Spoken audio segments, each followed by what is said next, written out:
Right. It's insane. Okay, gorgeous. I think we are live. Yay. Okay, welcome everyone. We can give some time here for a couple people to stroll in, but either way, we are so excited to be kicking off our first ever Behind the Seal Building Better Business LinkedIn Live webinar series. My name is Jackie Ireland. I'm the business engagement specialist for the Better Business Bureau, and we have the incredible Jaclyn with us today, who's going to be talking about thought leadership and personal branding. And I'm just so excited to get to know her more, get to know her business, and have you guys come along for the ride. So, Jackie squared here today. No, I love it. I love it. I think that's really awesome. If you want to just go ahead and start by introducing yourself and just telling us a little bit about your business and kind of how you came to be. For sure. So, hi, everyone. Thank you, Jackie and the Better Business Bureau for having me today. I love being a part of the BBB. I run a business called Next on Scene Media. So I call it a visibility 360 agency. So we help you get seen and we teach you how to get there through like social media strategy, management consulting, to getting you in media on bigger stages. So like TV, radio, magazines, speaking engagements, what that looks like. So we do photo and video shoots to help you prep to get on bigger stages. So you build more confidence and all of those things. So I help people be seen as experts in their industries.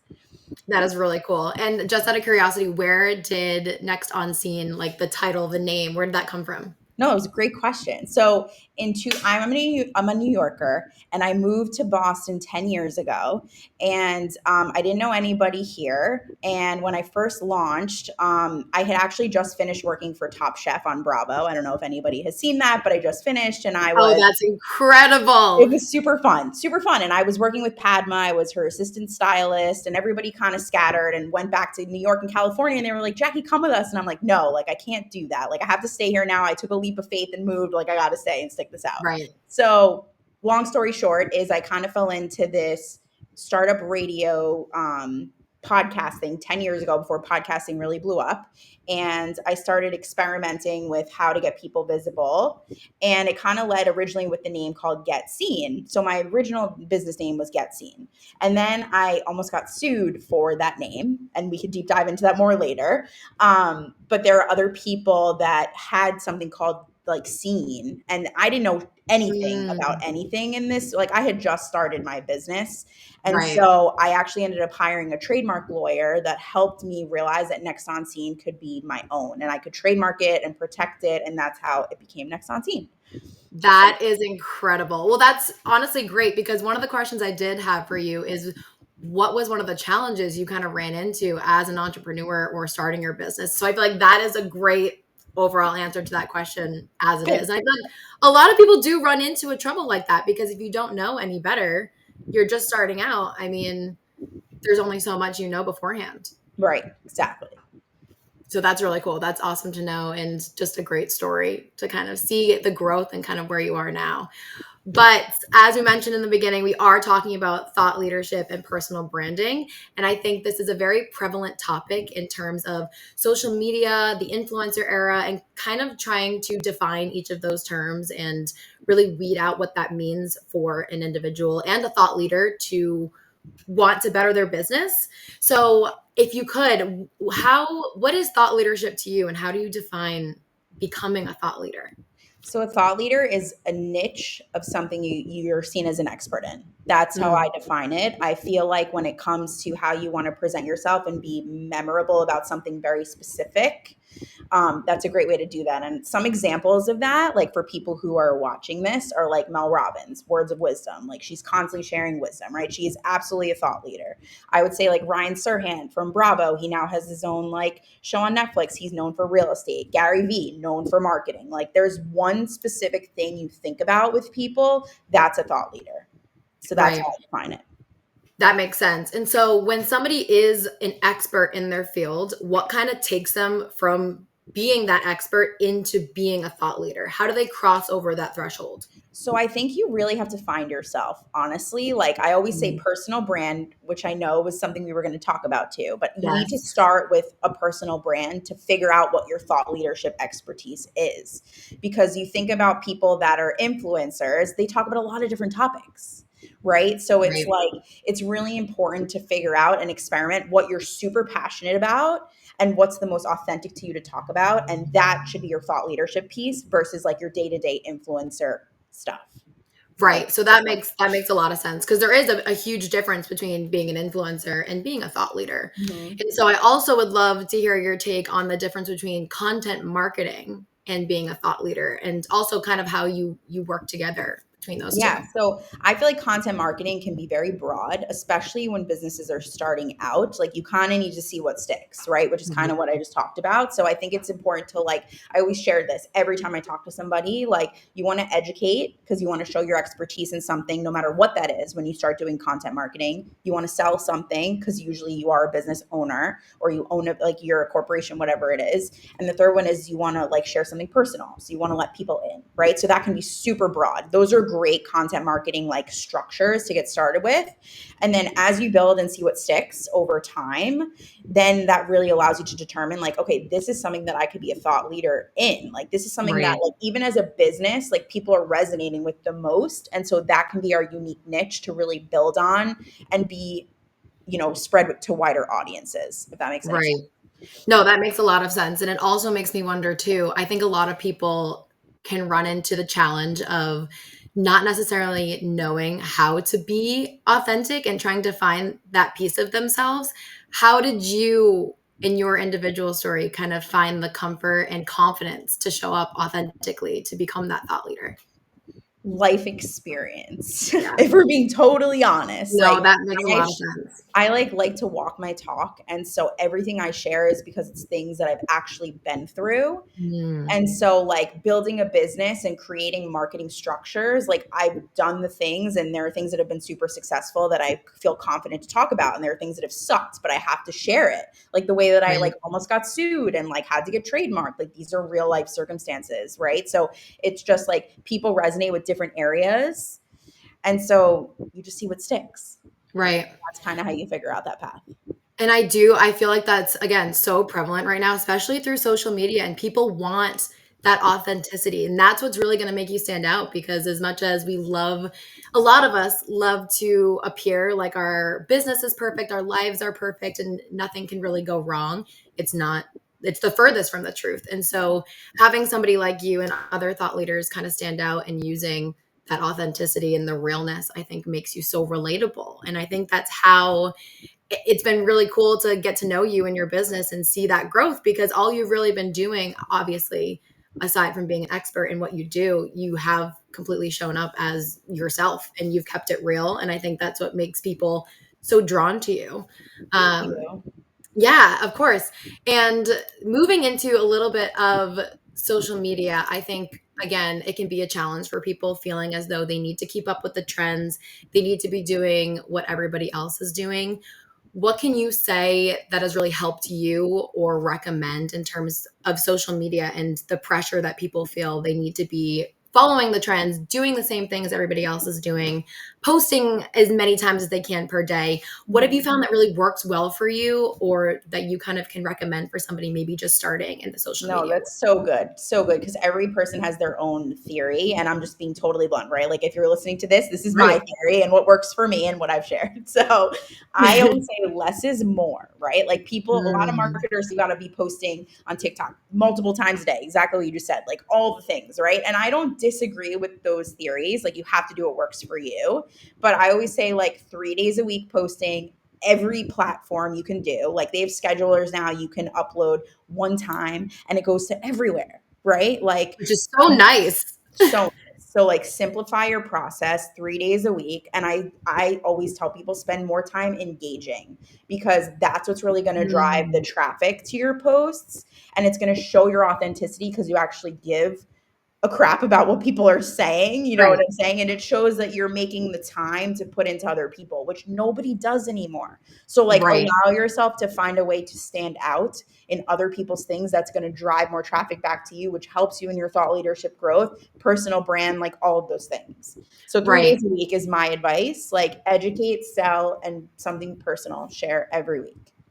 That makes a lot of sense. And I think you kind of just answered one of the next questions I just thought of, but I was wondering, as thought leaders, how do they amplify their voices? How do they make themselves stand out, especially in different social media channels when there is a lot of noise? Mhm. But I do think one of the parts that you just said of engagement and making your voice stand out is one of the best ways. But if there's any other ways you can kind of think of to have thought leaders stand out, I'd love to hear more. Yeah, I think consistency in anything that you do in life is so important Hmm. because when you're consistent and engaging, like people get now with social media, things can so easily get forgotten about because there's so many things in front of you every second, right? So it's like Right. you have to find a way to spend time in people's profiles for more than one picture, for more than one post. Like spend time in their profile, engage in a few posts, and like you're memorable to them, right? Like Right. that's the thing, like make yourself memorable and make it authentic for you.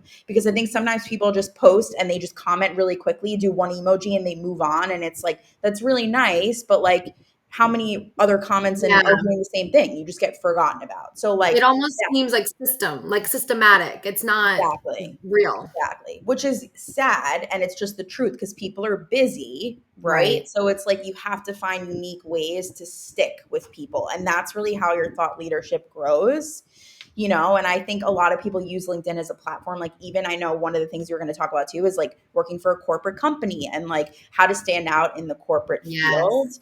And so I feel like people relate to people, not services or products. So there has to Yes. be a personal connection in any business to drive more business. So that's no matter where you are in your life. Like if you're watching TV, there's usually somebody modeling the products. You don't just show empty products, Right. right? They're not going to sell them. Like, I hate to just be honest, like, unless you build a reputable brand that's a multi-billion-dollar business, now they sell themselves. But somebody had to manually do it at one Yes. point to actually like translate. So, like, Right. that's the difference of like building a thought leadership personal brand connection that's going to expedite your exposure. Right. Right. And that makes a lot of sense. And when this process is starting, right? Personal brand and thought leadership, you need both together. But for you and for others, again, who might just be starting their business or trying to find the difference between the two or becoming a thought leader, what comes first? Building your personal brand or becoming that thought leader and then enhancing your personal brand, if Yeah, that I makes would say like building your personal brand first, like becoming really testing out like influencer stuff and like showing up as you authentically to see what sticks. Like similar to what I said earlier, like you're not really gonna like you can have a lot of passions, and I support that 100 times over. But if you're not like finding what sticks, then you're not right. staying true to your authenticity, right? Which means that the thought leadership is not clear. So you need to Right. figure out like what out of all the things that you love to do, start with one thing you're super passionate about and focus there. Because they always say it's the power in the niche that makes you grow the Right. fastest. So that would So be my advice to that. and what was yours? Like, what was your, because I know obviously your business now has grown and you do so much. What was your specific point that really lit you up and kind of got you to find that piece? It's a great question. So podcasting, I started podcasting 10 plus years ago before it was even a thing. Before it was Wow. even really a thing. Like nobody was podcasting really back then. It was radio. And so now I feel like the first thing that I share in my story and I'm sought out the most for is podcasting. Like, how do I set up? How do I get exposure? What should my podcast do? How should it run? Like, all of those things. And I feel like the podcast outlet for me has helped me expand into all the other things that I do now. So Which that is it really was cool. definitely podcasting for me. I mean, I started in my guest room closet and I would interview people and I I would charge like, love that. it's like hilarious. I would charge like $50 because I was just doing a side hustle. I was like, I don't know what this is going to do for my life, but like I Yeah. can make money at the end of the day. This is costing me money. And so Right. people did it and they were like, what else do you do? Like, this is awesome. And so that really spiraled into all my other avenues. Right. And now your podcast is also in the top 1% globally. It's like one of Yeah. the top entrepreneur podcasts, which is incredible. That Thank is you. so Yeah. cool. Of So course. cool. It's so cool. And it's really cool to have that experience 10 years plus, because now I feel like podcasts are all the things. Everyone's kind of getting into the podcast space, but you're already the expert in the field. You've been doing it for so long. So it's awesome too. And that also, did that expand into the magazine, or did the Yes. magazine come before? Okay. Yeah, No, tell the me a little bit podcast more was the about the first magazine. thing. I think that's Yep. awesome too. So what I did for the magazine originally, really briefly, is I originally would use it to showcase my clients that I was having on my podcast. I was like, because I was a New Yorker and moved to Boston, didn't know anybody. And Right. so when you don't know anybody, it's really hard to get into media, really hard. It could take a very long time. And so I was like, I want to create an outlet for my podcast guests, and they're small businesses so they can get more exposure. And so I originally started for my podcast guests, and now it's gone like international, which is like unbelievable. And like, So I'm so cool. grateful. But the best advice for this is like, good things take time, and you have to be Right. consistent and show up. And so that's my advice for that. Right. And I'm assuming there were also probably many times where it was hard and you weren't really sure what the future was going to hold. And so, again, for entrepreneurs or people who are looking to start or have a small business and are kind of in that place, what is something that you would tell them in terms of trying to keep that consistency and keep the positivity that things are going to grow and get better? What kept you going? So this is a great question. I get asked this like a lot, and I think it's important to share. So I appreciate you Yeah. asking this. Like, starting a business is very hard, right? Right. It's showing up every day and still following it if it's your passion and it lights you up, right? So I always say, like, for me personally, what happened was I started my podcast. It wasn't monetizing the way that I wanted it to. And basically from there, I went and I got a part-time job, right? So Yeah. I just feel Yeah. like that's something that I want to share openly, that like, it's okay if you need to take a little bit of a back step to get, I mean, you need to have a roof over your head. You need to eat. Like, Right. there are things you need to cover for yourself. Priorities. I totally. And but don't stop following your passion, because I feel like that's where you're supposed to go. So I'm Right. really grateful that I did take a back seat. I took on a part-time job for a little while, and then I was able to grow to a place that I could leave and fully go on my own. And it took Right. me about, like, I would say it honestly took me 2 to 3 years, but after that I was fully running on my own, and I was really grateful that I did that. I So, think, and that's incredible. And I think a lot of people get scared or nervous to take that back seat because they for think, sure. well, what if I never go back? What if I lose the passion? What if there's so many questions that kind of go along with it. So, again, I think it's part of who you are and your authenticity, and being able to share that story is so important because it's so real. You have to keep food on the table, a roof over your head. There's things that kind of have to keep in play for you to also keep those same passions. So I think Mhm.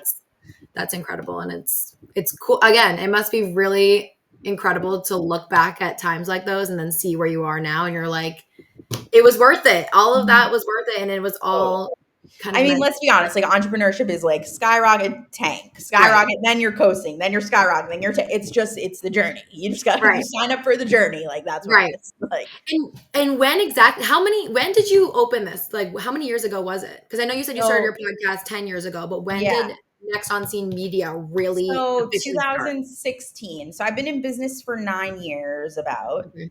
Well, yeah, about 8 going on 9 years, because I started with Get Seen magazine, which is what I told you. Then I rebranded my name. So Right. I would say it's about 9 years old. I'll be 10 years old in January. That's So amazing. That's such a big celebration. 10 years, a thank decade. you. That's I really know, cool. crazy. That Yeah. is awesome.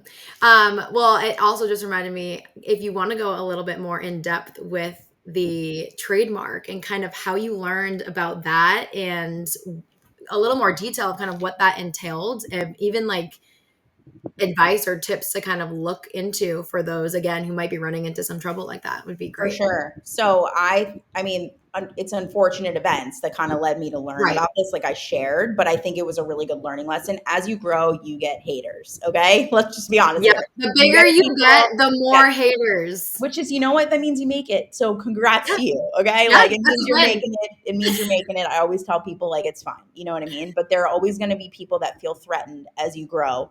And it's about like how you on the other side, the people that are threatening you, how you handle that, right? So I feel like something that I learned from that was as soon as I got that like email from a business, I was like, oh my God, like what do I did all this research, and like I do come from a family of lawyers, but not trademark law, you know what I mean? But Right. so I was able to learn a trademark lawyer through my family. And he basically said to me that like anytime you start a business, you have to do the research out there of like what names exist. And I didn't know crap about that. Okay, let's be Right. honest. I was like 24, 25 years old. Like I didn't know crap. Like I You're was like, like, I just came up with this great idea. Like, let's do it. You're yeah, just excited. right, right. And so, like, do your research for names that exist and figure out one, if they're in your location. Are they in the same state as you? Are they in different states of you? Are they trademarked? You know what I'm saying? Like, there are ways to kind of do your research. And obviously, if you hire a lawyer, it would be a much faster process, but definitely a Right. more premium process. So, just like Totally. pick and choose your battles, I think, initially where you are. But I was lucky enough to have a lawyer that allowed me to do a payment plan as a really like I was totally on my own really young. Like you're gonna find somebody when you do your research that's gonna help you out. You know, like it's all about being honest in business, and I think that's something that I really learned too. Like when I got that email too, I was like, this was just an idea I had. Like I was never trying to replace what you're doing. Like Right. totally different audiences. Like you just can't feed into that. You just have to be honest and then just handle the next steps. Like, so come up with a different name that can complement what your ideas were. And sometimes working with an expert can help you do that. And so Right. that's how we really came up with the name for the business and protect it. So when you trademark, it basically means that like nobody can really take your name. So Right. once you have it, if they try to take it, like which can still happen, people can try to do things, but they can like you can sue them, you can do all these different things, and not that anybody wants to do that, but it allows you to protect because you're paying to protect your business. Right. So that's like the difference of what it does. Right. And ultimately, I mean, ultimately that's the goal. It's Right. staying protected and having that brand, that name, it's Right. yours, you know? So I think that's very important. And again, I'm so glad you're able to share that story now because again, in the moment you're probably scared and freaking out. You're not sure what's going to Which happen. is And now so normal.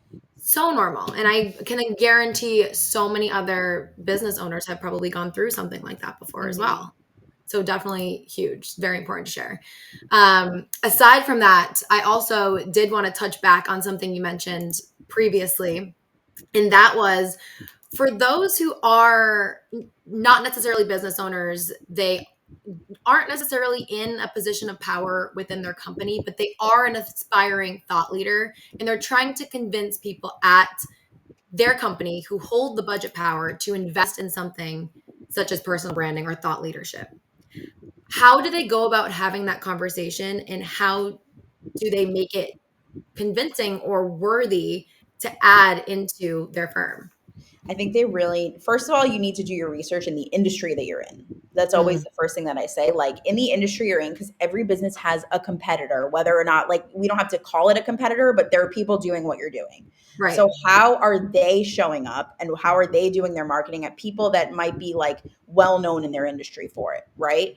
Are they like showing up authentically and promoting the business? Are they just showing, personal things about themselves? Like I always say, like present yourself in a way when you work for a corporation, like people relate to people before a product or service, right? Like I Yeah. look at, there was a movie that they like showed about Michael Jordan getting signed with Nike, and I can never remember what this is. Do you remember the Was it movie? recent? Is that a recent movie? Yes, it's not that old. I just can't remember what it Yeah, is. I can't remember what it's called, but I know exactly the one you're talking about. Yeah, it was really good, and I like to use it as an example because they put money into a thought leader before thought leaders were a thing, or an influencer, whatever we call them at that time.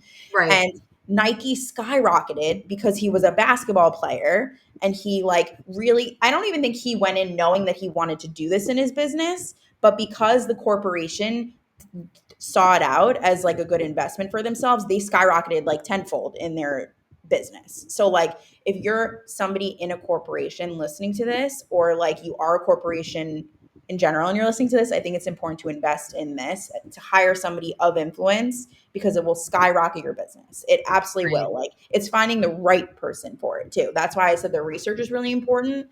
And if you want to vet yourself, like, and you're somebody that wants to show up as this person, like show statistics that prove that this makes a difference, you know? Right. And I think that's huge. And that's the important part of the research process is showing the results that kind of back up For having somebody sure. of influence in a company like that. And Mhm. we see it all the time, right? I mean, in major brands and corporations now, I feel like you can start to pick out individuals that align and or are the face of a brand like that, Mhm. which is really cool. And I think agreed, it's such an important part of growth for the company itself. And so a part that I would love to know about you is how do you define yourself as a thought leader? Like what are the pieces that kind of or characteristics, I would say, that kind of stand out to you and that you, other than being your authentic self, would you say kind of align with being a thought leader?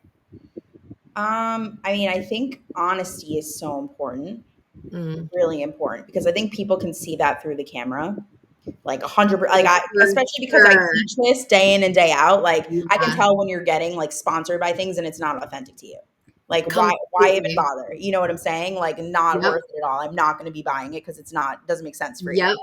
right? So I I think honesty is totally agree. huge. So I would say that's a big thing. I would say like showing your personality, that you're fun, that you're a real human. Like because some people when they work and represent other businesses, you're very like monotone. Like you think you have to be like no personality. Like if that is what they want from you, that's not your business to collaborate with.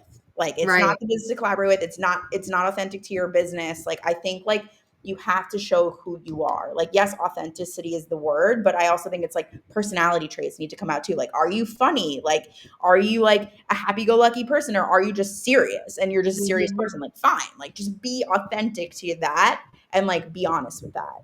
Right. Um, I'm trying to think of like in terms of I also think like inspiring. Like I think people get moved when you trigger an emotion, right? So like if you can inspire somebody by talking and saying things that just from life experience, like what I was sharing about myself, like you made a difference in someone's life today. Amazing. Like that's Right. why we show up for other people, right? Right. So and I think like showing up in front of a camera like this, like I talk about this all the time, so intimidating for people. And I think it's okay, but if they show up and just know that they're going to inspire one person with their messaging, like they did their job for the day. Like you don't have Right. to even think about like I'm going on camera, like I'm going to help somebody today. And I think That that is that's like a awesome. great I way of love looking at that. that. Yeah, I think So, that's so important. And I think that helps the process of building confidence too. When you take that camera part away from it and you're more focused on like what's your purpose? Why did you start? Why did you want to get into this to begin with? Focus on that and knowing that as long as you're showing up as yourself, as long as you're honest, you're authentic, you are going to be helping somebody and at the end of the day, that's the ultimate goal. And that is what's going to make you stand out among the noise and above everybody else. And I think the people who have that mindset and that clear goal to begin with are the ones that end up rising because it's through authenticity. And like we see through social media, the second you just were talking about honesty and you can tell the difference between somebody who's doing it almost for the show versus doing it for their real purpose, it completely separates the game. In the same way, when you're commenting on social media and you're adding an authentic comment or something that adds value to somebody else's life versus, a couple of emojis and you just kind of scroll past and add it to your checking off of your to-do list, it makes all the difference. It makes you stand out, it makes you memorable, and ultimately it does help the growth of yourself and also your business. And having those working simultaneously together is the end goal. That's really all you can hope for. So I think that's great. And I think the honesty piece is absolutely so important. So yeah, and I thank you. feel like just to like one thing too, like I think authenticity is thrown out a lot today in Mm, terms of terms, and I really like to use it as like personalization because I think personalization is personalized to you, and it's like personalized to like how you show up and what feels, you know. I mean, I use the word authentic all the time, but I'm trying to think of another way to explain it because I yes, think I it's know so exactly what you mean. overused. It's so overused. And so I feel Right, like as long as like when you think of it, think of like what's personal to me of how I can connect with my audience. Like, I right. think that's a great way of explaining that. Almost like how can you be you? Like Right. your Perfect. true self to your core. How can you be you naturally? I think that's Exactly. the most important part. Great. Great explanation, Jackie. That's perfect. Of course. Yeah, I think that's so incredible and just so important. And I know we have a couple minutes left, so I do want to ask you, How has the BBB kind of helped you through this process and your growth and starting your business? How has it all kind of worked together? Yeah, the BBB's been great. I love being a member. You guys are an amazing team creating platforms and allowing businesses to be showcased. So, like, thank you for that. That's been great. I think you also have a lot of different offers. I mean, everybody wants the seal because you know it's a form of protection for your business. It knows that you're serious about your business. I think that that's a huge thing that a lot of people still want because it Yeah, shows like don't screw with us, like we are protected, you know. Like I don't know if that's the right. right word, but I'm just an open book here, so No, I'm I just love it. you And know like it's so true. It's so true, especially the whole, I mean, a big theme in all of this is building trust. right. Trust between you and your clients, trust between you and your audience. And so I think it is. It's so true. It's such a great piece of protection and building that trust between you and your Yeah, business. and I also just want like you guys are so nice. Like everyone at your office has been so great. Like I really have enjoyed You do like a that great too. So I team. do just want to say that too. No, we appreciate that. Our team is awesome, so we love it. But to close out, I would love if you could offer just any single piece of advice you'd give to somebody thinking about starting their business, an entrepreneur, or someone in a small business. The best piece of advice either you know or somebody else has given you over the years. I think it's so important to lead with your heart. If you don't Mm, lead with your heart, it's not going to give you the right opportunities or even I the outcomes that you want, right? Like I think sometimes our like emotions get in front of our heartfelt real truth, and I feel like that sometimes can like disappoint us. And so I think lead with your heart and you always will get better outcomes. I love that. I'm gonna take that piece of advice myself. I'm so So glad. thank you. I love that. All right. To close out, I just want to say thank you again for being our first guest Thank on. you for having me. Of course, this was so great to hear you speak and talk about your business and Next on Scene Media. It's just been really awesome to get to know you and everything in between, and education, which is obviously so important to both of us. So I think this was so great, and I'm looking forward to seeing you continue to grow and all you're going to do. So again, thank you so much. Thank you, Jackie. This was great. Jackie Power, I honestly. know, Jackie Power on this Tuesday morning. Thank you, everyone, for watching, and we will see you next week. Bye.